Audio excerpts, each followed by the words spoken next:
क्या हो रहा है मतलब?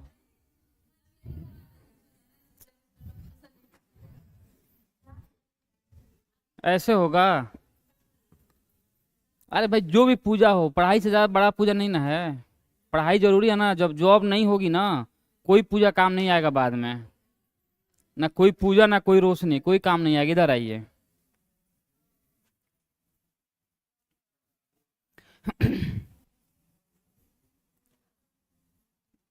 हम लोग देखेंगे आज भारतीय संविधान के स्रोत, सोर्सेस ऑफ इंडियन कॉन्स्टिट्यूशन, भारतीय संविधान के स्रोत।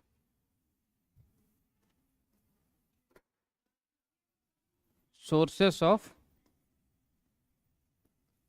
Indian constitution.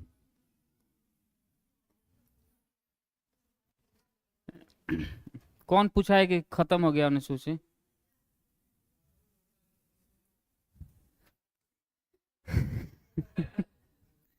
उसको दोबारा पढ़ना ही पड़ता है। जो लोग पूछे हैं, पढ़ना ही पड़ता जाएगा घर पे दोबारा से। कल मैंने पहले ही बताया था कि टोटल 12 अनुसूची है। मूल संविधान में 8 अनुसूचियां थी, बाद में 4 जोड़े गए। बाद में कब कब जोड़े गए सारा मैंने बताया था। उसके अलावा कितना चाहिए? मैं अपने मन से लिखवा दूं कि अपने घर से लाकर 2-4 गो। आइए इधर देखिए। भारतीय संविधान के जो स्रोत हम लोग देख रहे हैं, इसमें 2 सोर्सेज है इसका। एक तो हम बोलते हैं आंतरिक स्रोत, आंतरिक आंतरिक स्रोत, इंटरनल सोर्सेज इसको बोलते हैं। और दूसरा है बाहरी स्रोत, बाहरी स्रोत। देखिए, ये जो आंतरिक स्रोत है ना, आंतरिक स्रोत में हम लोग देखेंगे जितने भी हम लोग अधिनियम पढ़े हैं, जितने भी हम लोग अधिनियम पढ़े हैं भारतीय संविधान के विकास में, 73, 84 जो भी है, 1909, 1935 जो भी है, तो अधिनियम जितने भी चीजें हैं उसमें से जो चीजें ली गई है भारत में, उसको हम बोलते हैं आंतरिक स्रोत। और स्पेशली इसमें 1935 सबसे महत्वपूर्ण है। तो 1935 से सबसे ज्यादा हम लोगों ने लिया है सोर्सेज के रूप में। कोई दिक्कत समझने में? तो अगर सिंपल कोई पूछे कि आंतरिक स्रोत में सबसे महत्वपूर्ण कौन सा है, तो अधिनियम बोलेंगे। और उस अधिनियम अगर बोले कि स्पेशली कोई इस अधिनियम का नाम बताइए, तो हम लोग क्या बोलेंगे? 1935 का भारत शासन अधिनियम। बाहरी स्रोत में, बाहरी स्रोत में जितने भी अलग अलग देशों से जो हम लोग लिए हैं, अलग अलग देशों से, अलग अलग देशों से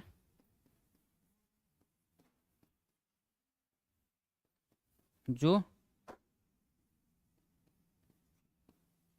लिया गया है, उसको हम लोग बोलते हैं बाहरी स्रोत। जैसे अगर एग्जाम्पल में देखा जाए तो सबसे महत्वपूर्ण कौन सा है? ब्रिटेन है, ठीक है। उसके बाद यूएसए है, ठीक है। उसके बाद कनाडा है,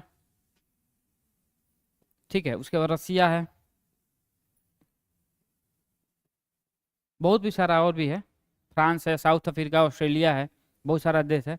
तो बाहरी स्रोत का सिंपल मतलब होता है कि जो हम लोग अलग अलग देशों से लिए हैं। अच्छा, भारतीय संविधान की जो विशेषताएं हम लोग देखेंगे तो उसमें बात बोली भी गई है कि जो भारत का संविधान है वो डिपेंडेंट है अदर देशों के संविधान पे। लेकिन ये तो भाई रियलिटी है कि हम लोग अलग अलग देशों से लिए हैं, लेकिन जो भी चीजें महत्वपूर्ण चीजें हैं हम लोग भारत शासन अधिनियम से लिए हैं, जिसमें 395 अनुच्छेद, 8 अनुसूची, ठीक है ना। इन सारा का सारा चीज यहाँ से हम लोग लिए हैं। कैग हम लोग यहाँ से लिए हैं, ठीक है ना। न्यायपालिका, हम लोग न्यायपालिका का कुछ भाग यहाँ से लिए और कुछ यूएसए से भी लिए हम लोग यहाँ से। कोई दिक्कत? ये सारा का सारा चीज फिर देखेंगे। लेकिन अगर हम लोग निष्कर्ष में अगर बात करें, निष्कर्ष में पहुंचेंगे कि भाई क्या ये सच में कि भारत का जो संविधान है वो अलग देशों पर डिपेंडेंट है, तो हम लोग बहुत हद तक ना बोलेंगे। देखिए, एक और बात है, निष्कर्ष में कभी भी पॉजिटिव ही बोलना पड़ता है। निष्कर्ष जब मान लीजिए जो भी कुछ है अगर पूछा जा रहा है, तो लास्ट में निष्कर्ष में हमेशा पॉजिटिव के रूप में बताना है। कुछ भी नेगेटिव है उसको ऐसे बोलना है कि ताकि लगे कि नहीं भाई सब कुछ ठीक चल रहा है। कोई दिक्कत? जैसे मान के चले यहाँ पे कोई बोल रहा है तो बोले कि हाँ हम लोगों ने अलग अलग देशों से लिए तो हैं, लेकिन जो चीजें हम लोग अलग अलग देशों से लिए हैं उसको एज इट इज हम लोग अपने संविधान में नहीं उतारे हैं। जो भारत की रिक्वायरमेंट है, भारत की जो रिक्वायरमेंट है उसमें हम लोगों ने बहुत सारी चीजों को चेंज करने के बाद हम लोगों ने यहाँ से लिया है और फिर चेंज करके अपने संविधान में उसको इंक्लूड किए हैं। कोई दिक्कत समझने में? तो सिंपल है, समझना है कि जो सोर्सेज है वो दो है, आंतरिक और बाहरी। उसके बाद हम यहाँ पर हम देखेंगे, लिख ले सब लोग।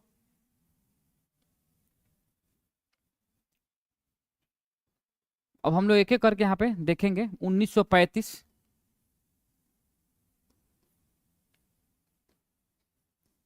का अधिनियम, या इसको हम बोल सकते हैं 1935 का भारत शासन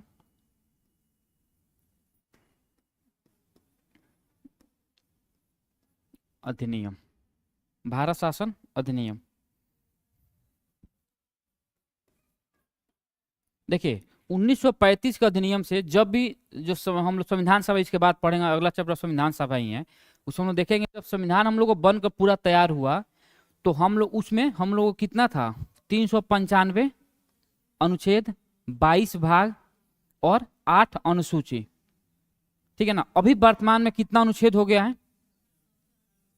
देखिए 450 प्लस अनुच्छेद है भारत के संविधान में, लेकिन ध्यान रखेंगे अगर मूल अनुच्छेद पूछेगा तो आज भी 395 ही है। अगर मूल अनुच्छेद पूछेगा तो 395 ही है। जैसे मानकर चलिए 21 में क्या है आर्टिकल्स में? Right to life, right to life है, जीवन जीने का अधिकार। ठीक है ना। और अगर पूछेगा 21A तो right to education, right to education है। अब पहले 21 था, उसको एक क्लॉज जोड़ कर लाया गया है। ठीक है ना। इस तरह कर करके, जैसे मान लीजिए 51, 51 क्या है? 51, अरे 51A में है मौलिक कर्तव्य, 51 में है अंतर्राष्ट्रीय शांति स्थापित करना। ठीक है ना, अंतर्राष्ट्रीय शांति। ठीक है। और 51A इसमें है फंडामेंटल ड्यूटीज। अब समझेंगे एक बात मैं जो बताना चाह रहा हूं, समझना है, मूल अनुच्छेद यही है। जितना जितना क्लॉज के साथ होगा देखिएगा उसको बाद में जोड़ा गया है, इस तरह जोड़ जोड़ के लाया गया है। 450 के आसपास अनुच्छेद हम लोग के यहाँ है, लेकिन मूल अनुच्छेद कितना है? आज भी अनुच्छेद, मूल अनुच्छेद 395 ही है। जैसे 21 तो एक जोड़ गया तो 2 यहाँ पे बढ़ गया, 51 फिर 51A हो गया, एक और बढ़ गया। ऐसे कर करके बहुत सारा चीजें हैं उसको जो बाद में जोड़ जोड़ कर लाया गया है। तो 51 में क्या है? फंडामेंटल ड्यूटीज है, मौलिक कर्तव्य है। और मौलिक कर्तव्यों को कब जोड़ा गया? 46 ने 76 इसमें जोड़ा गया, तब बाद में जोड़ा गया। इसका मतलब कि मूल संविधान में नहीं था। इसको कब जोड़ा गया? 86वें संविधान संशोधन में। इसका मतलब कि ये भी नहीं था उसमें। समझ में जो बता रहा हूं ना। तो मूल संविधान, मूल अनुच्छेद आज भी 395 ही है। हाँ भाग बढ़ा है, भाग बढ़ा है, 22 से भी बढ़ा है, लेकिन यहाँ 25 अनुच्छेद भाग हो गया है। और ये बाद में 4 इसमें ऐड हुआ तो ये 12 हो गया है, 12 अनुसूची हो गया है, जिसको हम लोग शेड्यूल बोलते हैं इंग्लिश में। तो यहाँ पर हम लिखेंगे 1935 का अधिनियम में 3-4 बात।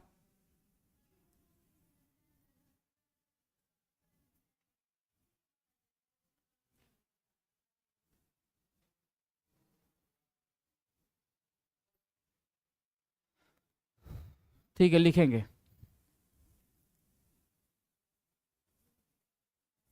लिखेंगे 1935 का अधिनियम है।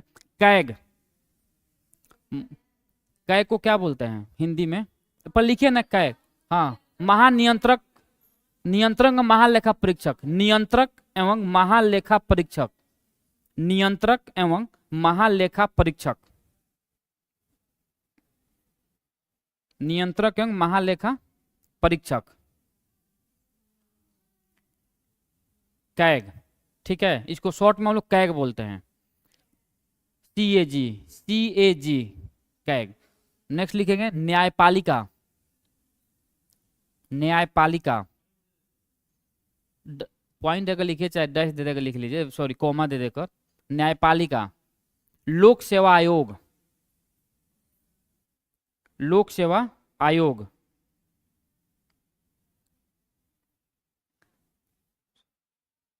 लिखेंगे राज्यपाल का कार्यकाल, राज्यपाल का कार्यकाल।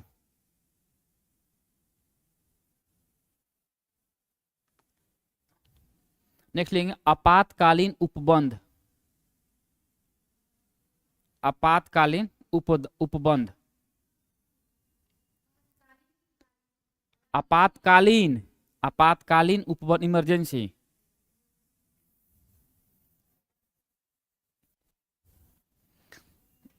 देखिए इसमें याद हम लोग क्या क्या रखना है। पहला तो हम लोग याद रखना है कैग, जिसका वर्णन अनुच्छेद 148 में किया गया है, ठीक है। दूसरा है जुडिशरी, न्यायपालिका, जुडिशरी न्यायपालिका। और उसके बाद सिविल सेवा, ठीक है ना, सिविल सर्विसेज, सिविल सर्विसेज, ठीक है। तो ये तीन बात याद रखना हम लोग को, सबसे महत्वपूर्ण ये तीन है। पूछा अगर भारत शासन अधिनियम से 1935 के, ये तीन महत्वपूर्ण हम लोग को याद रखना है। इसके अलावा और भी याद रख सकते हैं, जैसे राज्यपाल का कार्यकाल लिख सकते हैं, कोई दिक्कत नहीं है, ठीक है। अब दूसरा देखेंगे, और सबसे महत्वपूर्ण के बाद देखेंगे ब्रिटेन, ब्रिटेन के संविधान से। जहां भी ब्रिटेन दिखेगा ध्यान रखना है, कुछ चीजें याद करने का तरीका भी है, क्योंकि बहुत सारा सब्जेक्ट है, सब चीज याद करना बहुत मुश्किल भी है। जहां भी संसदीय व्यवस्था दिखेगा पूरा का पूरा ब्रिटेन से लिया गया है। तो पहले तो याद लिखेंगे हम लोग संसदीय व्यवस्था, संसदीय व्यवस्था। अब इस संसदीय व्यवस्था में जो जो चीजें भी आएंगी वो सारे के सारे ब्रिटेन से लिया गया है। कोई दिक्कत समझने में? फिर मैं बोल रहा हूं, क्योंकि जो हम लोग का जो लोकतंत्र जो हम लोग अपनाए हैं, कहां से लिए हैं? यहीं से, डेमोक्रेसी हम लोग यहीं से लिए हैं। लेकिन दो बात याद रखना है, भारत एक गणतांत्रिक राज्य है, भारत ने गणतंत्र को अपनाया है, और ब्रिटेन राजतंत्र को अपनाया है। दोनों में डिफरेंस है, ठीक है ना। गणतंत्र का मतलब होता है कि भारत के यहाँ कोई भी पद वंशानुगत नहीं है। जैसे राष्ट्रपति का जो पद है भारत में, वह वंशानुगत नहीं है। ऐसा नहीं जो अभी बनी है प्रधान राष्ट्रपति, अब उनका बेटा या उनका जो भी चीजें बनेगा वो ऐसा नहीं हो सकता है, ठीक है ना। तो गणतंत्र का मतलब इतना है कि जो भी सर्वोच्च पद है भारत में, तो सर्वोच्च पद क्या है भारत में? राष्ट्रपति का पद है। तो राष्ट्रपति का जो सर्वोच्च पद है वह कभी वंशानुगत नहीं हो सकता है। जिसमें कैपेबिलिटी है, जो लोग उसको चूज करेंगे वो जाएंगे राष्ट्रपति बनेंगे, लेकिन आम जनता उसमें पार्टिसिपेट नहीं करेगी। आम जनता राष्ट्रपति के चुनाव में इनडायरेक्टली रूप से पार्टिसिपेट करती है, डायरेक्टली रूप से नहीं करती है। यानी जो हम लोग, जिसको हम लोग चुने हैं, वो लोग जाकर उसको चुनेंगे। तो जनता तो पार्टिसिपेट कर रही है, लेकिन इनडायरेक्टली रूप से कर रही है, अप्रत्यक्ष रूप से कर रही है। किसी को डाउट समझने में? तो ब्रिटेन में लिखेंगे पहले संसदीय व्यवस्था में, ब्रिटेन से लिखेंगे संसदीय व्यवस्था।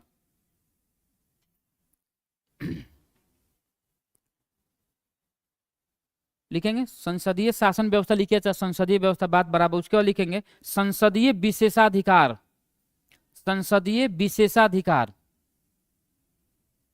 संसदीय विशेषाधिकार।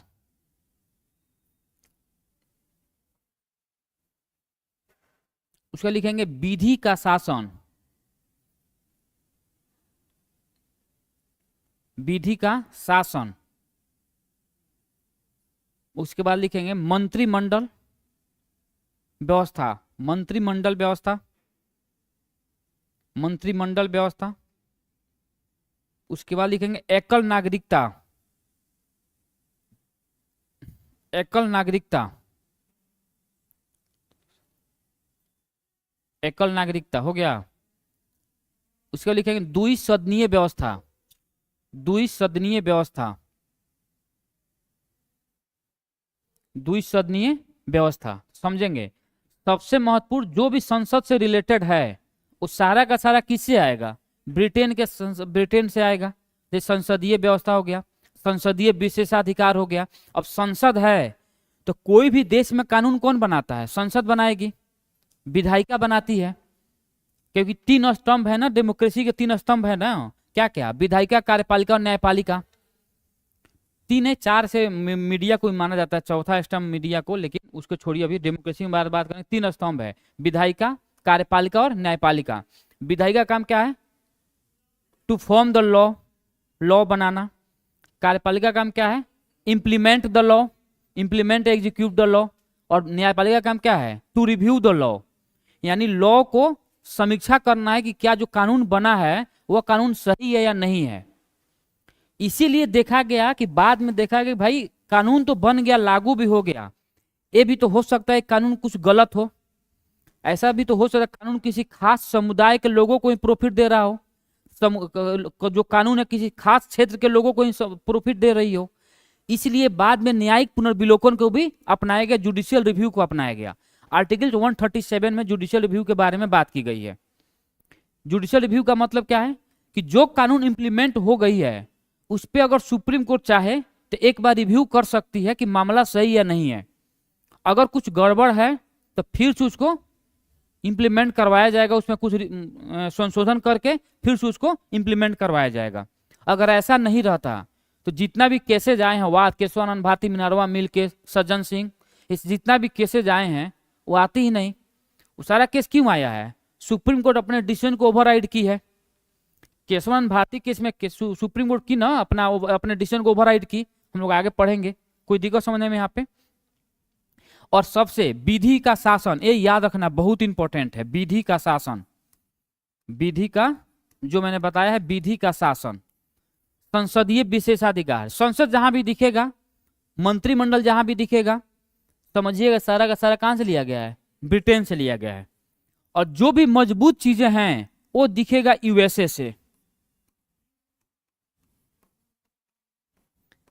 कि ये भी थोड़ा समझना, ये लोग होशियार भी होते हैं, ऐसे भी याद कर सकते हैं, जैसे भी याद करना है, बस याद होनी चाहिए चीजें, ठीक है ना। तो यूएसए के संविधान से क्या क्या चीजें ली गई है? सबसे महत्वपूर्ण, जो सबसे महत्वपूर्ण है, फंडामेंटल राइट्स, मौलिक अधिकार, फंडामेंटल राइट्स, मौलिक अधिकार। उसके बाद न्यायपालिका की स्वतंत्रता, न्यायपालिका की स्वतंत्रता, न्यायपालिका की स्वतंत्रता। तभी तो भारत में कार्यपालिका को न्यायपालिका से अलग रखा गया है।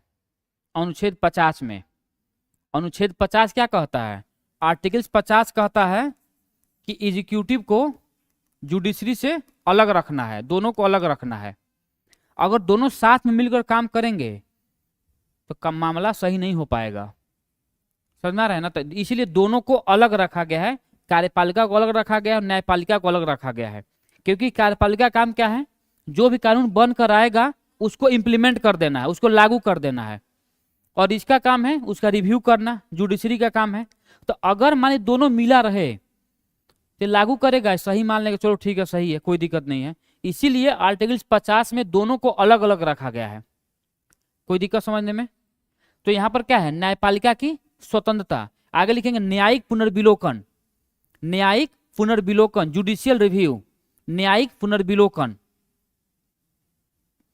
न्यायिक पुनर्विलोकन हो गया। आगे लिखेंगे उपराष्ट्रपति का पद, उपराष्ट्रपति का पद, उपराष्ट्रपति का पद।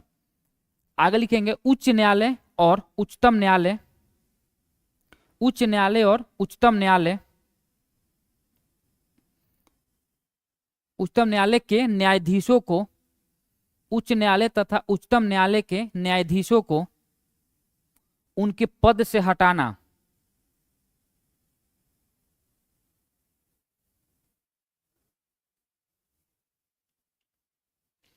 उसके बाद लिखेंगे महाभियोग, राष्ट्रपति पर महाभियोग, राष्ट्रपति पर महाभियोग, इंपीचमेंट इसको बोलते हैं इंग्लिश में, इंपीचमेंट, राष्ट्रपति पर महाभियोग। उसके बाद लिखेंगे निर्वाचित राष्ट्रपति, निर्वाचित राष्ट्रपति, राष्ट्रपति पर महाभियोग। निर्वाचित राष्ट्रपति, उसके बाद लिखेंगे निर्वाचित राष्ट्रपति, हो गया। उसके बाद हम लोग देखेंगे यहां से, अच्छा ब्रिटेन में जो है, सॉरी जो यूएसए में है, वहां पे डबल सिटीजनशिप है, दोहरी नागरिकता है, और भारत में एकल नागरिकता है। क्योंकि दोनों में डिफरेंस है, दोनों में डिफरेंस है कि जो भारत है, बताएगा अनुच्छेद 1 में कि भारत राज्यों का एक संघ है और सारे राज्य एक बॉन्ड साइन करके साथ में हैं। कभी भी एक राज्य वहां से अपने मन से जब मन के वो अलग नहीं हो सकते हैं, ठीक है ना। लेकिन जो यूएसए है उसको स्वतंत्र छोड़ा गया है। यूएसए में जितने भी राज्य हैं वो लोग स्वतंत्र हैं, वो लोग जब चाहेंगे, मान के चलिए मोटा मोटी अलग ही हैं वो लोग, जाएंगे क्या, वो अलग ही हैं वो लोग। इसीलिए वहां पे डबल नागरिकता है, एक यूएसए का नागरिक बनेगा और एक उस राज्य का नागरिक बनेगा, और भारत में केवल एक जगह का नागरिक बनेगा, केवल भारत का नागरिक। ऐसा कोई नहीं बोल सकता कि मैं बिहार का हूं तो मैं यूपी का हूं तो मैं झारखंड का हूं, मैं राजस्थान का, ऐसा नहीं हो सकता है। हाँ, लेकिन बिहार में, भारत में एक है जो अलग पूरे देश में नहीं है, क्या, जातिवाद, है कि नहीं। भारत में एक जो है जो पूरे वर्ल्ड में नहीं है, वो है जातिवाद। ब्राह्मण हूं तो मैं राजपूत हूं, तो मैं भूमियार हूं, तो मैं यादव हूं, तो मैं, हाँ लेकिन उससे गंदा स्थिति है ना भारत में। रेसिज्म अदर देशों में दो ही है, गोरा और काला वाला, गोरा और काला, तो उधर लोग गोरे भी तो होते हैं है कि नहीं, है कि नहीं। हम लोग थोड़े कि, आइए इधर, कनाडा,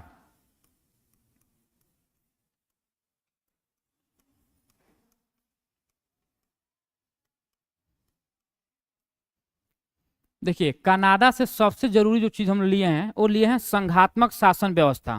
क्या लिए हैं, फेडरल सिस्टम, संघात्मक, संघात्मक शासन व्यवस्था, संघात्मक शासन व्यवस्था यानी फेडरल सिस्टम इसको बोलते हैं। लेकिन भारत में पूरी तरह से फेडरल सिस्टम नहीं है, ध्यान रखना है, ठीक है ना। संघात्मक शासन व्यवस्था, उसके बाद लिखेंगे शक्तियों का विभाजन,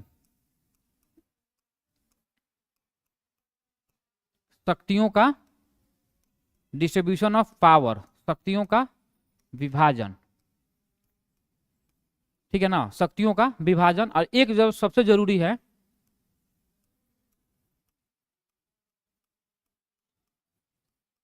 अवशिष्ट शक्तियां केंद्र के पास, अवशिष्ट शक्तियां केंद्र के पास। इसका मतलब क्या हुआ,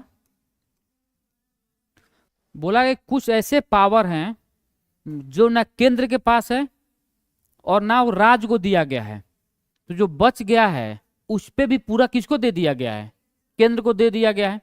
या वैसे मान सकते हैं जो विषय को डिवाइड किया गया है 3 विषयों में, केंद्र, राज्य और समवर्ती, उसके अलावा जो विषय बच रहे हैं जिसको हम लोग अवशिष्ट में रखते हैं, उस पे भी पूरा पावर किसको दिया गया है, केंद्र को दिया गया है। तभी तो बोला गया है कि भारत पूर्ण रूप से संघात्मक शासन व्यवस्था को नहीं अप्लाई किया है, वह केवल क्वासी फेडरल सिस्टम को अपनाया है, यानी आधा संघात्मक और आधा एकात्मक को अपनाया है।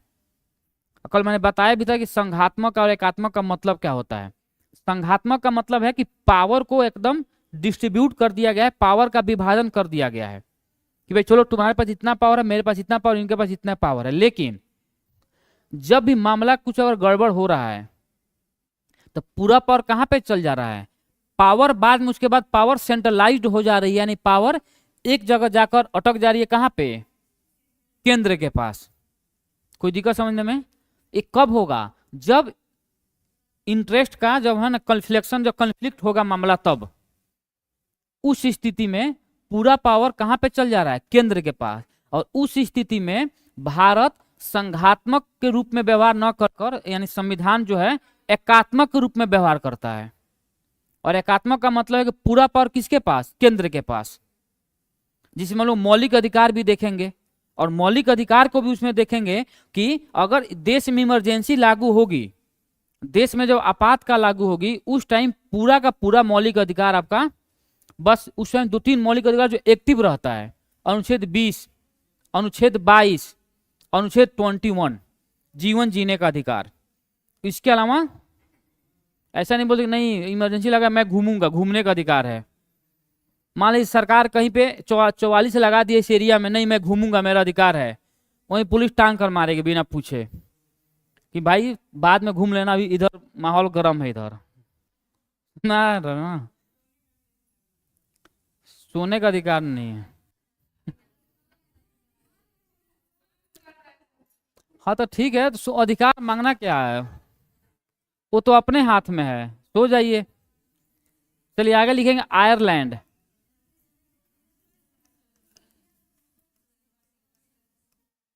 आयरलैंड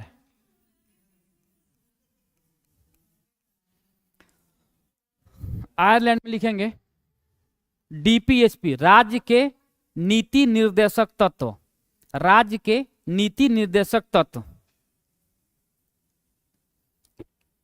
आयरलैंड में लिखेंगे, आयरलैंड में राज्य के नीति निर्देशक तत्व, DPSP, directive principle of state policy. DPSP राज्य के नीति निर्देशक तत्व। और एक जो सबसे महत्वपूर्ण है, क्योंकि ये तो सबको याद रहता है, डीपीएसपी जो आयरलैंड से लिया गया है, जो सबसे इंपॉर्टेंट है उसको याद रखना है आप लोग।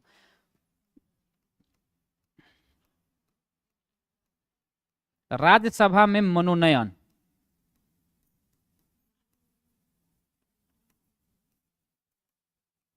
राज्यसभा में मनोनयन, इसका मतलब क्या हुआ कि राष्ट्रपति राज्यसभा में 12 सदस्यों का मनोनीत, राज्यसभा में 12 सदस्यों को मनोनीत करता है। कौन? राष्ट्रपति।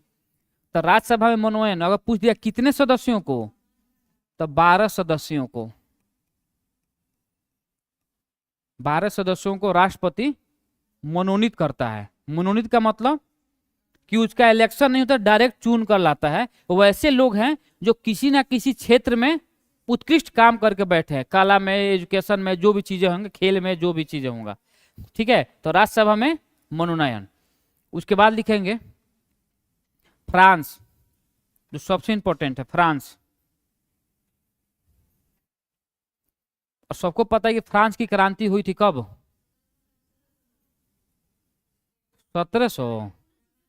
1917 में ना, फ्रांस के।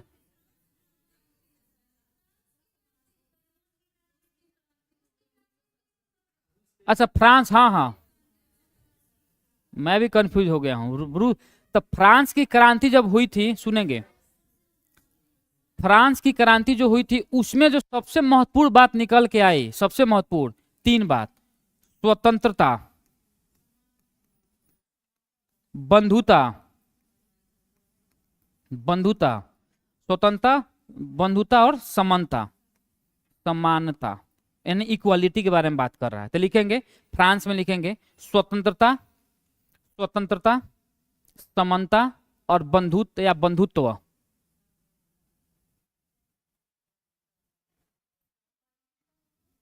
भाईचारा वाला, भाईचारा। और एक और है गणतंत्र। गणतंत्र को क्या बोलते हैं? रिपब्लिक। हाँ, तो गणतंत्र ये कहां से लिया गया है? ये लिया गया है फ्रांस से।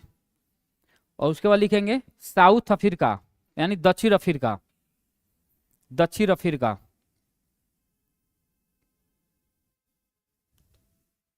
संविधान संशोधन, संविधान संशोधन, दक्षिण अफ्रीका संविधान संशोधन किस अनुच्छेद में है? आर्टिकल 368 में संविधान संशोधन जो बात की गई है वो 368 में बात की गई। आगे लिखेंगे ऑस्ट्रेलिया, ऑस्ट्रेलिया, ऑस्ट्रेलिया में लिखेंगे समवर्ती सूची, कंकरेंट लिस्ट, समवर्ती सूची। कितने विषय हैं उसमें? कितने विषय हैं समवर्ती, मैं ये पूछ रहा हूं।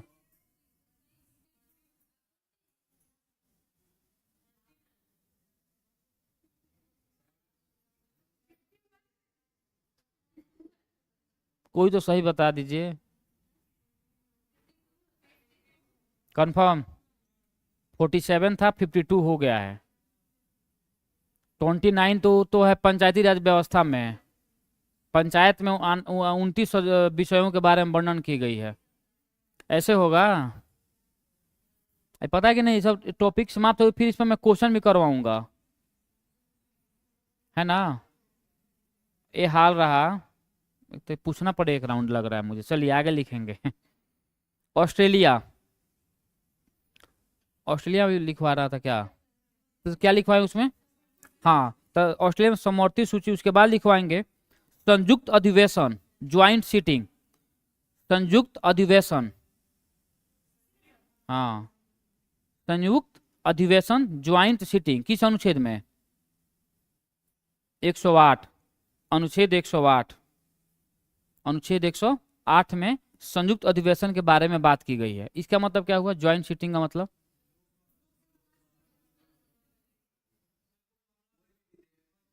हाँ, कोई विधेयक अगर नहीं पास हो पा रहा है उस स्थिति में राष्ट्रपति सुनेंगे। इसमें इसमें कंफ्यूजन क्या होता है? संयुक्त अधिवेशन में संयुक्त अधिवेशन राष्ट्रपति बुलाता है। अनुच्छेद 108 के द्वारा संयुक्त अधिवेशन को राष्ट्रपति बुलाएगा, लेकिन संयुक्त अधिवेशन की अध्यक्षता कौन करता है?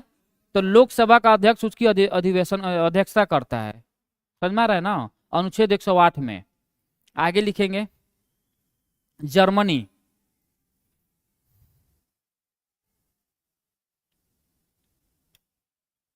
जर्मनी, देखिए अब जर्मनी में देखिए दो बात समझना है। मैंने आपातकाल कहाँ बताया है? अभी मैंने बताया इमरजेंसी। किस में बताया था? 1935 का अधिनियम मैंने आपातकाल बताया था। लेकिन आपातकाल के समय में जब अगर बात करें कि आपातकाल के समय में मौलिक अधिकार कब रोका गया है या कब नहीं दिया जाता है, ये प्रावधान लिया गया है जर्मनी से। तो लिखेंगे उसमें जर्मनी में आपात उपबंध के समय, आपात उपबंध के समय मौलिक अधिकार का हनन।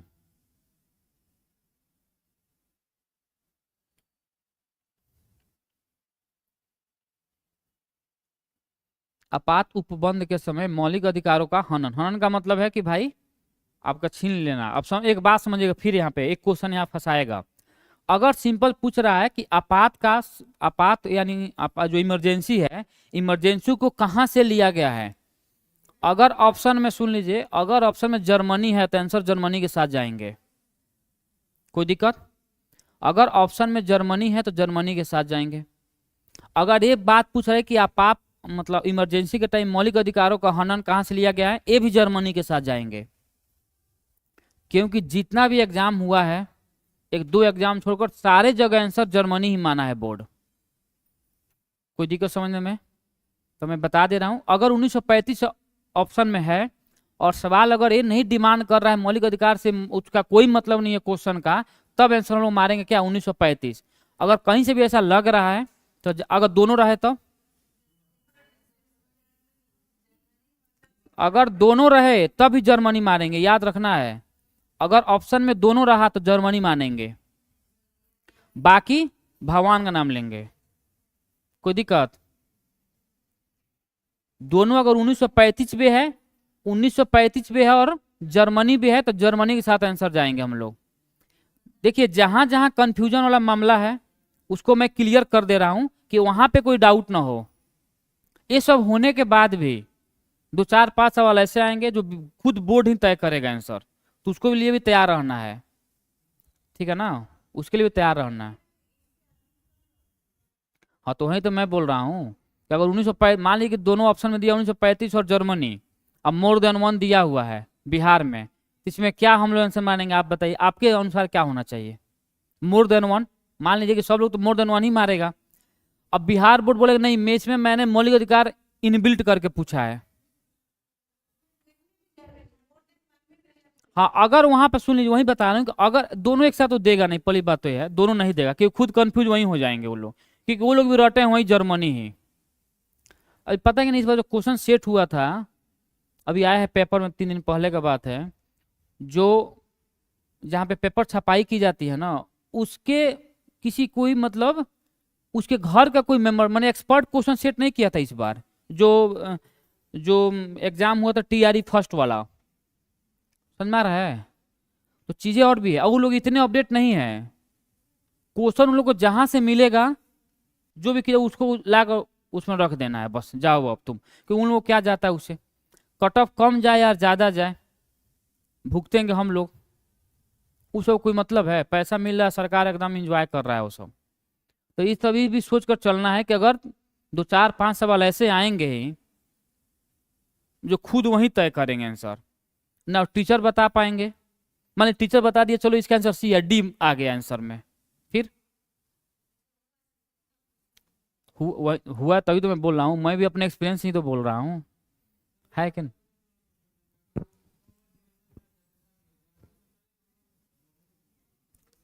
नहीं 38 में, और 39 में इसलिए नहीं माना जाता है कि वो छोड़ दिए थे तो बाद में उनको बुलाएगा।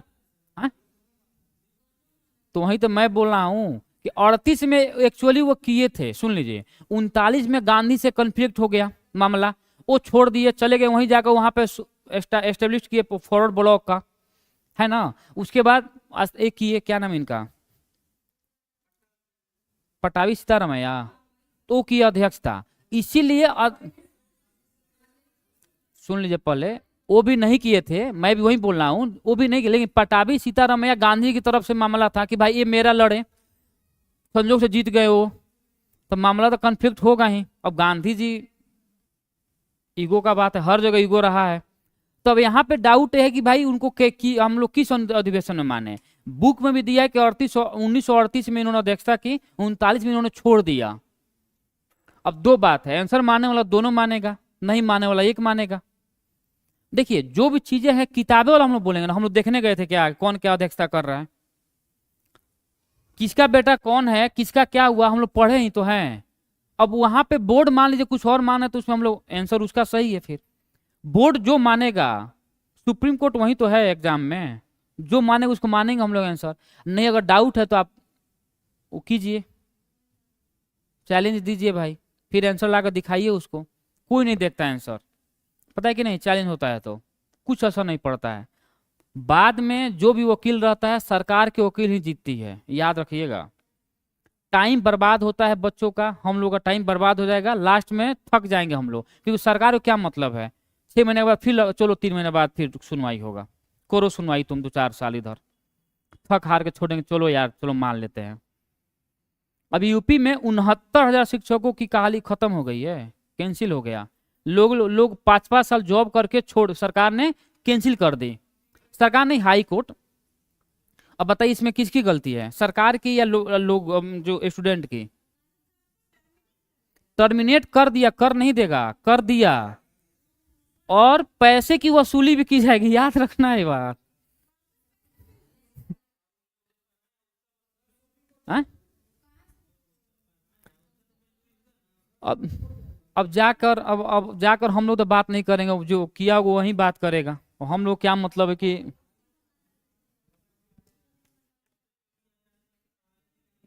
आ?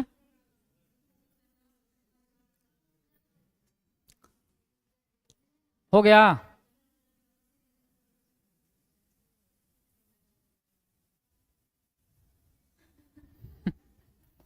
मैं क्यों बता रहा हूँ ये सब बारह बात, इसलिए बताया जा रहा है ना कि हम लोग के पास जो है ना, हम लोग के पास 1 रुपये की औकात नहीं है सरकार के सामने, ध्यान रखना है बात।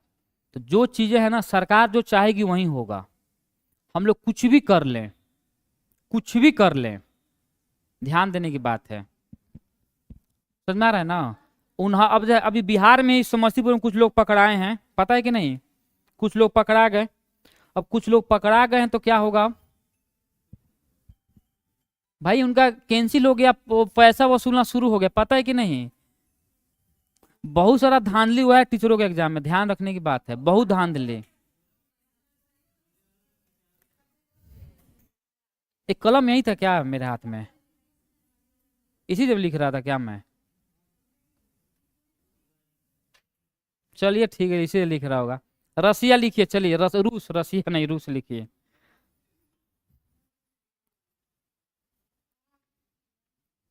चल रूल्स लिखेंगे अगला।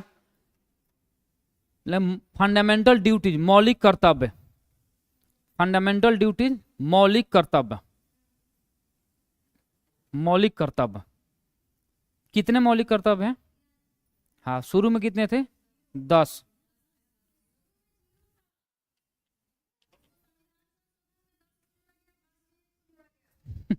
तो जोड़ा गया तभी कदम बोला है मूल कर्तव्य, मूल संविधान का नाम लिया हूं मैं बोला हूं कि मौलिक कर्तव्य कितने थे शुरू में। ठीक है सुनेंगे। तो फंडामेंटल ड्यूटीज मौलिक कर्तव्य, उसमें लिखेंगे इसमें किसे, इसे लिखेंगे इसे, इसे 42वें संविधान संशोधन 1976, 42वें संविधान संशोधन 42, 42वें संविधान संशोधन 1976 के द्वारा संविधान में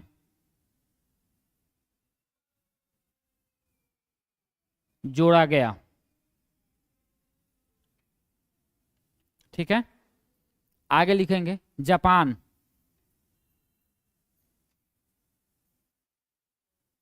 जापान में लिखेंगे, जापान लिखेंगे विधि द्वारा स्थापित प्रक्रिया, विधि द्वारा स्थापित प्रक्रिया,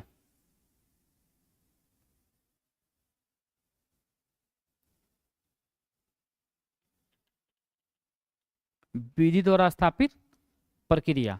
ये रहा पूरा संविधान के स्रोत। इतने चीज हम लोग अलग अलग देशों से लिए हैं। ठीक है ना। अब हम लोग नया टॉपिक शुरू करेंगे जिसको बोलते हैं संविधान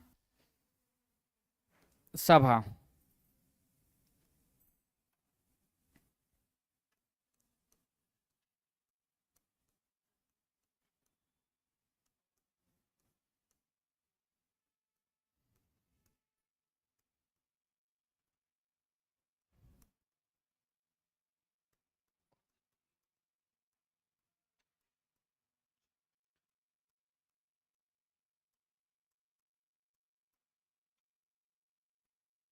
कॉन्स्टिट्यूएंट असेंबली।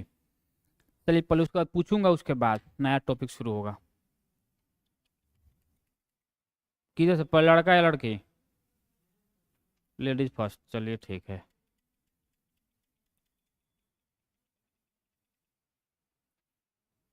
चलिए आप बताइए। नहीं आपके बगल में आपके, हाँ हाँ आप ही से पूछो, उधर नहीं देखना है, आप ही से पूछ रहा हूँ। ना आपसे नहीं, आपसे आपसे, हाँ हाँ हाँ हाँ हाँ।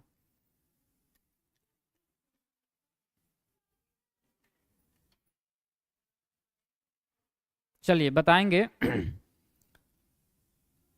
किस अधिनियम के द्वारा कंपनी का व्यापारिक एकाधिकार समाप्त कर दिया गया? आपको नहीं बताना है।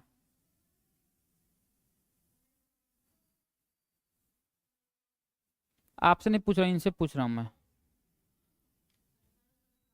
1858। चलिए आप बताइए तो। ना ना आपके, आपके बगल में। हाँ हाँ हाँ। कब?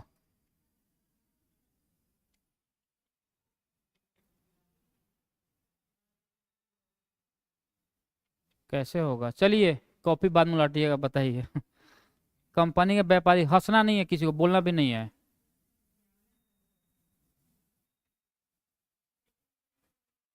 53 में। चलिए आप बताइए तो। हाँ हाँ।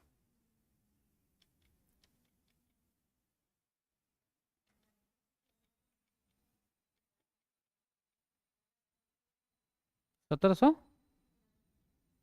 उसमें कहाँ से कंपनी का कहाँ मतलब आया कुछ? चलिए बगल में आप बताइए।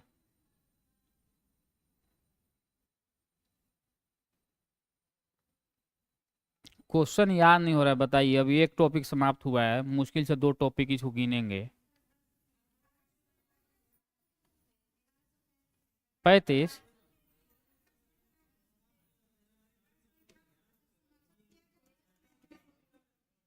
तो इतना हाला क्यों कर रहे हो भाई? एक आदमी बोल लीजिए।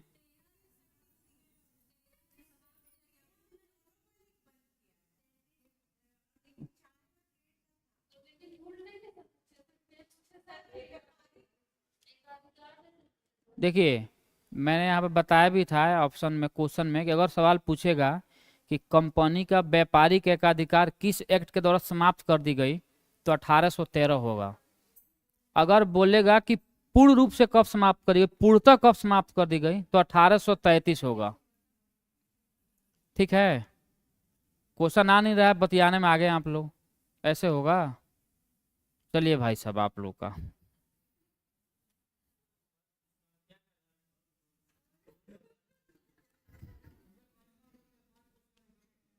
हाँ, तो इधर से भी एक पूछूंगा ना। चलिए भाई साहब, आप ही से चलिए, टोपी वाले। बैठ के, बैठ के। जब मूड खराब है उस दिन मैं खड़ा करवा पूछूंगा। अभी ठीक चल रहा है सब कुछ।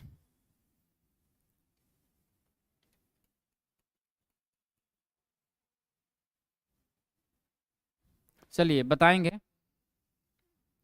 कि किस अधिनियम के द्वारा गवर्नर जनरल को मुख्य सेनापति घोषित किया गया। मुख्य सेना मतलब मुझे नहीं पता, वायसराय मुख्य सेनापति मंत्र कहाँ से, 1858। चलिए भाई साहब, हिला रहे हैं, बताइए आप। बैठ के, बैठ के बताना, खड़ा नहीं होना, बैठ के।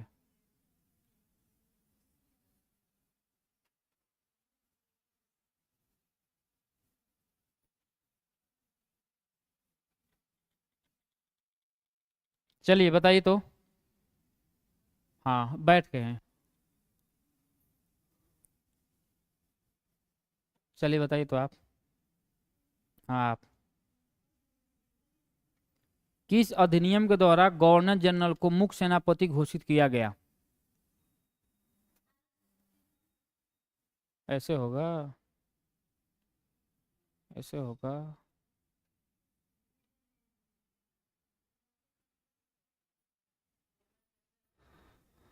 चलिए बताइए आप।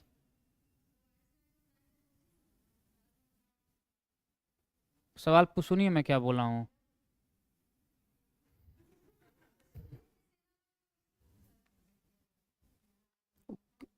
हमसे डिबेट नहीं करना है, आंसर बताना है। डिबेट बाद में होगी, पहले आंसर बताइए उसका।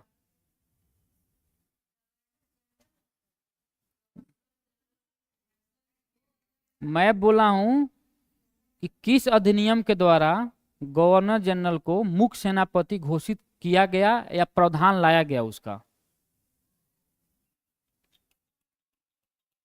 1786 का अधिनियम निकाली, तो 1786 का अधिनियम। मैं क्या बोला कि 1786 का जो अधिनियम लाया गया, वो मुख्यतः कर्नवालिस के लिए लाया गया, और इसमें प्रावधान रखा गया था कि भाई अब गवर्नर जनरल को अधिकार दिया गया कि गवर्नर जनरल परिषद के द्वारा लिए गए निर्णयों को रद्द कर सकता है, और उसी में उसको मुख्य सेनापति घोषित करने का ही प्रावधान किया गया। ऐसे होगा। गलती हो गया। और सुनने की छोड़ दें।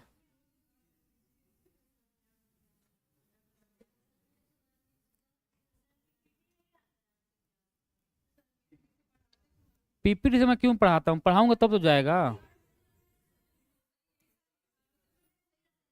एक क्या नहीं बोल रहे भाई, देखिए मुझे भी बहुत जल्द आता है गुस्सा, शांति से एक आदमी बोले, चलिए आपको क्या प्रॉब्लम। पीपीटी से मैं नहीं पढ़ा पाऊंगा, ये तो है, पीपीटी से मुझे मजा नहीं आता पढ़ाने में वो। हाँ, ये पीपीटी ये मिल जाएगा। तो नहीं मिलता है। अच्छा चलिए, तो मैं इसको मैं ही सेव कर दूंगा, टेंशन नहीं लेना। मैं कहाँ मिटाता कहाँ हूँ मैं, देखिए ये तो सारा चीज है। अब पीपीटी से पढ़ाने का जो मजा है ना, वो मुझे फील नहीं आता अंदर से, मुझे लगता है कि मैं ही याद कर रहा हूँ उसमें, तो मजा नहीं आ पाता है उसमें। पीपीटी से ठीक है, मेरा मिल जाएगा। ऐसे अगर आपको नोट्स चाहिए ना, तो मैं दे दूंगा नोट्स लास्ट में, मेरे पास पॉलिटिक्स। अरे भाई, मेरा नोट्स पॉलिटी है, खुद बना, वहीं भेज दूंगा आपके ग्रुप में, सब लोग सेव कर लेंगे। सब कुछ बना हुआ है, सारा लिखा गया है उसमें, लेकिन ज्यादा लिखा गया, पढ़ लीजिएगा, मन होगा उसी में से। चलिए एक राउंड और, एक राउंड और थोड़ी गरसाए नमक कीजिए पीछे, चलिए।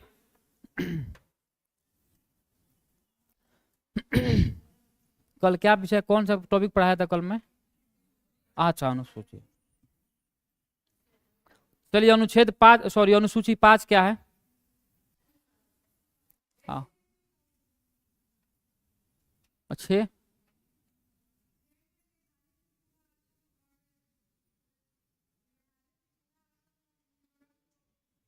अब सुनेंगे, हाँ देखिए, बहुत बढ़िया।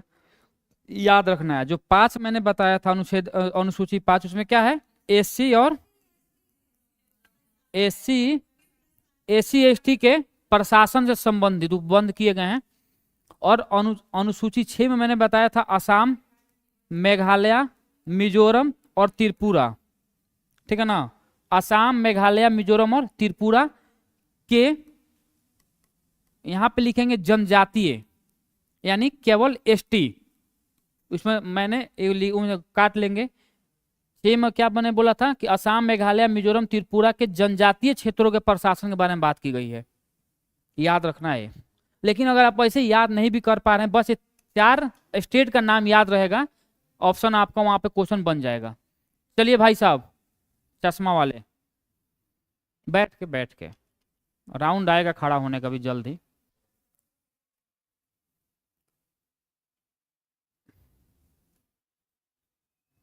अनुसूची 7 में क्या है? 7। हाँ, नहीं, तीनों सूची के बारे में बात की गई है। बताइए कौन कौन सूची है, उसमें कितने विषय हैं, सारा बताया था ना, सारा बताइए।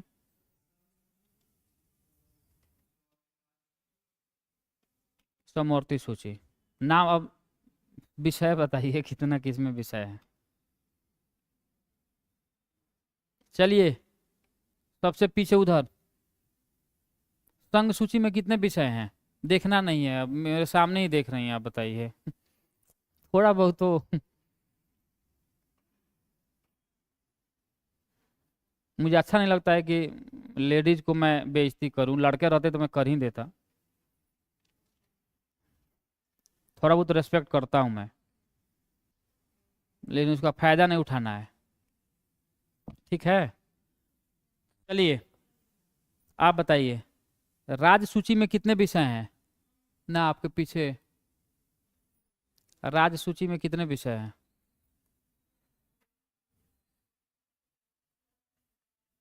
चलिए बताइए, राज्य सूची में कितने विषय हैं? बैठ के खड़ा नहीं होना है। हाँ, 65 कन्फर्म है जी?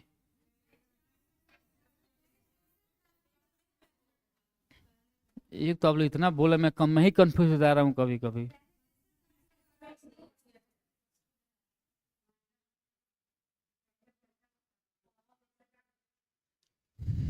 चलिए,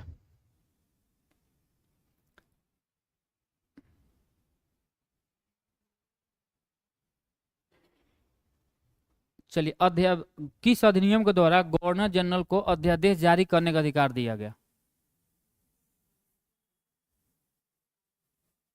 आप ही से पूछ रहा हूँ। अरे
ठीक है ना, 9:20 में मैं क्लास छोड़ूंगा।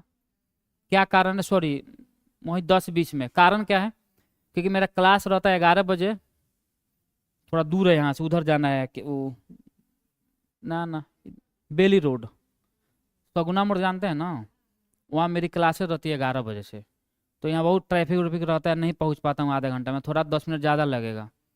तो 11 बजे मेरी वहाँ पे क्लास रहती है, तो वहाँ पे मैं जाना पड़ता है। और एग्जाम है उन लोगों का पीसीएस वाला जो अभी 17वीं का, उसमें टॉपिक समाप्त करना है मुझे। 2 विषय मुझे पढ़ाना है, इकोनॉमिक्स और पॉलिटी दोनों, और इकोनॉमिक्स पढ़ा रहा हूँ वहाँ पे मैं।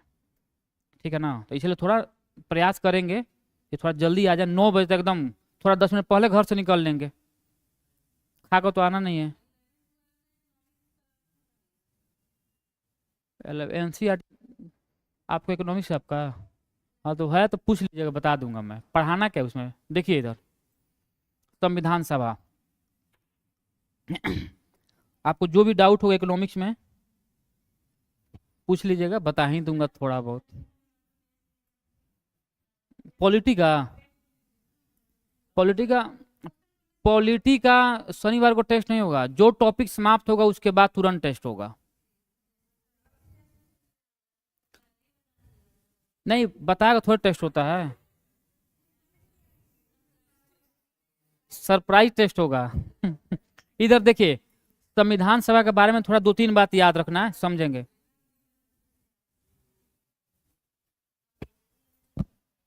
देखिए अगर सवाल, देखिए जो मैं एकदम टू द पॉइंट बात कर रहा हूँ, इसका कहानी बहुत लंबा है, लेकिन कहानी लंबा छोड़कर हम लोग सीधे पॉइंट टू बात करेंगे, सीधे समझिएगा।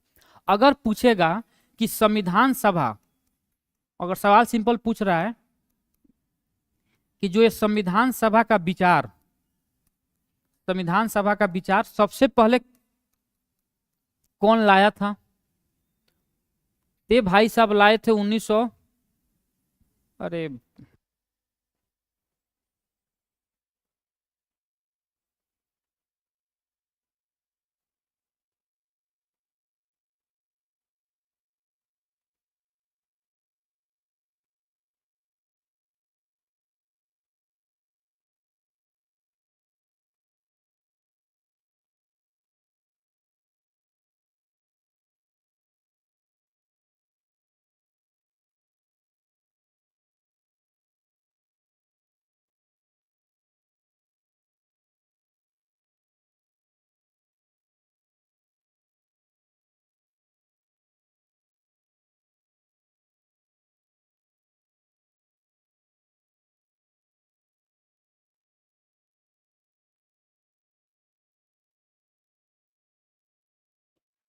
संविधान सभा का अगर विचार पूछेगा सबसे पहले कौन लाया था, तो भाई साहब लाए थे एम एन रॉय।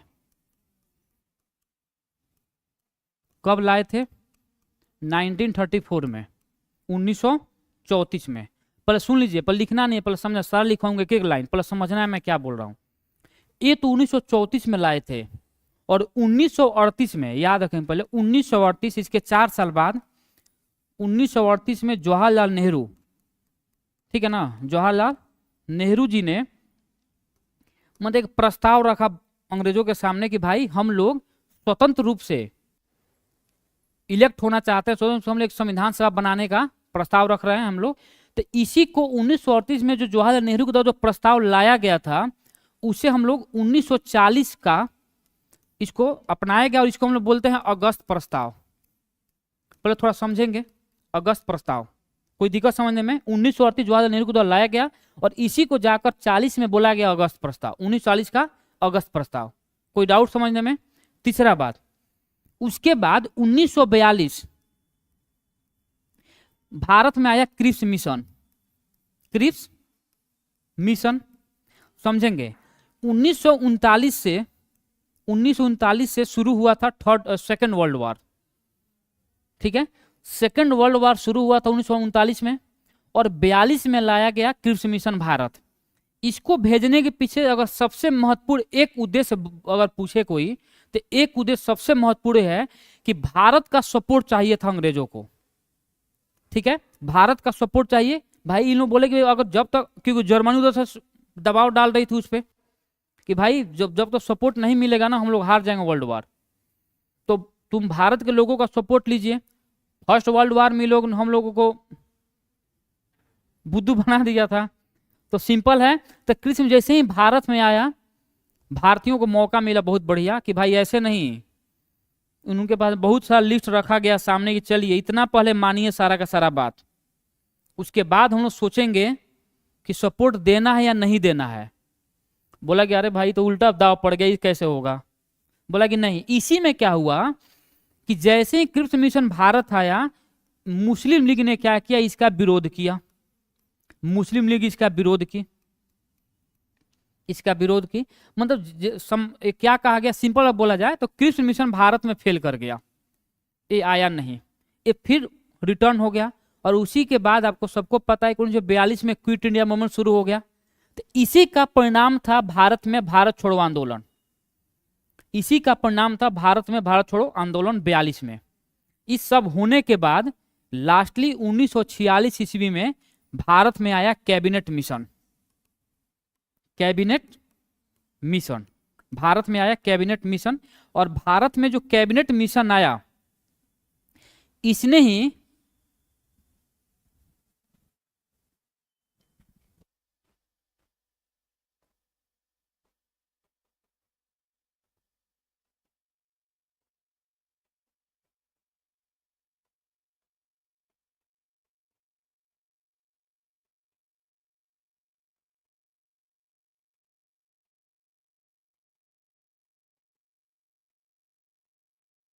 कहाँ थे, यहाँ पे। तो 1946 में कैबिनेट मिशन भारत आया, ठीक है। और इसी ने ही भारत में स्वतंत्र रूप से संविधान सभा बनाने के प्रस्ताव को मतलब अपना लिया, या उसको भाई बोला ठीक है, एक्सेप्ट किया मामला के, ठीक है भारत में स्वतंत्र रूप से कैबिनेट मिशन संविधान सभा बनेगा। जैसे इन्होंने अपनाया, तुरंत क्या किया गया, संविधान सभा के लिए बात को आगे बढ़ाया गया। और उसके बाद 1946 में ही संविधान सभा, जैसे उसको क्या बोलते हैं, चुनाव का प्रस्ताव, भाई अब कैसे होगा। अब तो इन्होंने बोल दिया कि चलो ठीक है तुम लोग जो करना है करो, हम लोग को कोई दिक्कत नहीं है।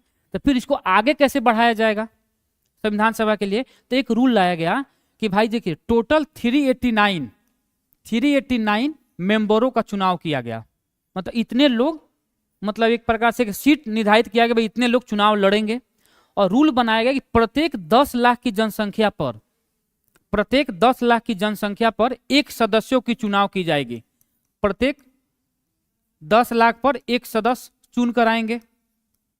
389, इस 389 में 292 सदस्य ब्रिटिश प्रांत से थे, 92 सदस्य देसी रियासत से थे, और 4 सदस्य चीफ कमिश्नरी क्षेत्र से थे। कोई दिक्कत। 293 ब्रिटिश प्रांत, 93 देसी रियासत। का मतलब क्या हुआ, देसी रियासत का सिंपल मतलब हुआ कि जो रजवाड़े घर के लोग थे, जो बड़े बड़े रजवाड़े घर जमींदार घर के लोग थे, वैसे लोगों को चुन कर आएंगे। और 4 चीफ कमिश्नरी क्षेत्रों से लाए गए। तो 4 2 6 3 9, ठीक है।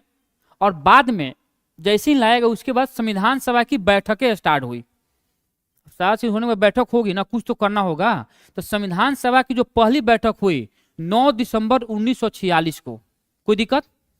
9 दिसंबर 1946, और फिर समझेंगे 1946 को, जो 9 दिसंबर 1946 को जो पहली बैठक हुई, इसमें भी मुस्लिम लीग ने पार्टिसिपेट नहीं किया, क्योंकि उनका था कि भाई मुझे स्वतंत्र रूप से बनाने का अधिकार दिया जाए, मैं इधर नहीं रहूंगा साथ में, ठीक है ना। तो 9 दिसंबर 1946 को संविधान सभा की जो पहली बैठक हुई, इसमें संविधान सभा के अस्थायी अध्यक्ष की नियुक्ति की गई। अस्थायी अध्यक्ष की नियुक्ति की गई। तो अस्थायी अध्यक्ष की जो नियुक्ति की गई, उनका नाम था सच्चिदानंद सिन्हा। क्या नाम था, सच्चिदानंद सिन्हा। और संविधान सभा की जो दूसरी बैठक हुई, उसके 2 दिन बाद हुई, 11 दिसंबर 1946 को। और इसमें संविधान सभा के अस्थायी अध्यक्ष चुने गए डॉक्टर राजेंद्र प्रसाद। कोई दिक्कत। तो संविधान सभा की जो दूसरी बैठक हुई, सेकंड सीटिंग जो हुई, वो हुई थी 11 दिसंबर 1946 को, ठीक है। और इसमें संविधान सभा के अस्थायी अध्यक्ष नियुक्त किए गए। अस्थायी अध्यक्ष नियुक्त किए गए, जिसका नाम था डॉक्टर राजेंद्र प्रसाद, डॉक्टर राजेंद्र प्रसाद, ठीक है। और संविधान सभा की तीसरी बैठक इसके 2 दिन बाद हुई, यानी 13 दिसंबर 1946 को, ठीक है ना। 13 दिसंबर 1946 को संविधान सभा की तीसरी बैठक हुई, और 13 दिसंबर 1946 को संविधान सभा की जो तीसरी बैठक हुई, तो 113 हो गए,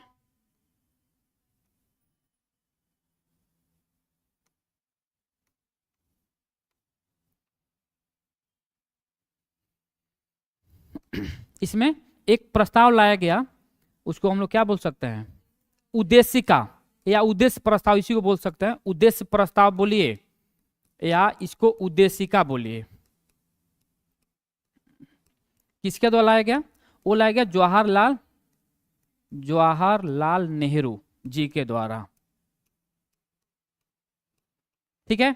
तो 13 दिसंबर 1946 को जो संविधान सभा की तीसरी बैठक हुई, इसमें उद्देश्य प्रस्ताव लाया गया किसके द्वारा? जवाहरलाल नेहरू के द्वारा। और जो उद्देश्य प्रस्ताव लाया गया था उसे 22 जनवरी 1947 को लागू कर दी गई। 22 जनवरी 1947 को इसे लागू की गई, और यही उद्देश्य प्रस्ताव आगे चलकर संविधान की प्रस्तावना कहलाया। संविधान का प्रस्तावना, जिसको इंग्लिश में बोलते हैं प्रीएम्बल, संविधान की प्रस्तावना कहलाया। कोई डाउट किसी को समझने में? और इस प्रस्तावना को संविधान की आत्मा भी कहा जाता है। संविधान की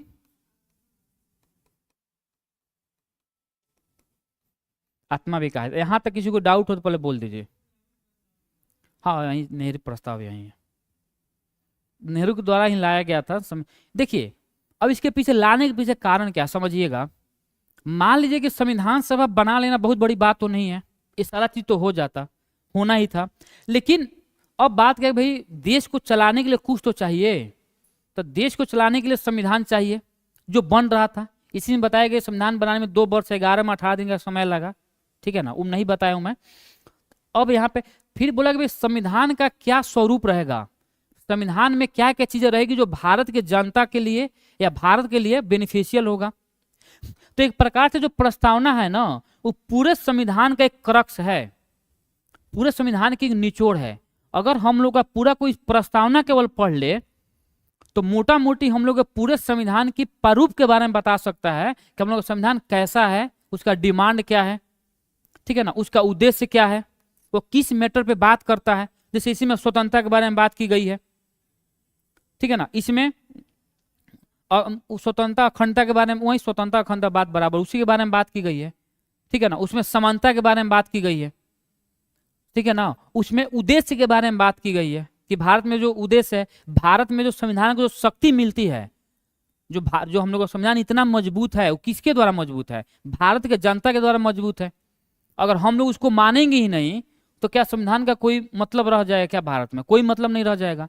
तो उसमें दिया भी प्रस्ताव हुआ, we the people of India, प्रथम लाइन ही दिया गया है कि हम भारत के लोग, जो संविधान को जो शक्तियां प्राप्त होती है वो भारत के लोग यानी हम लोगों से शक्तियां प्राप्त होती है संविधान को।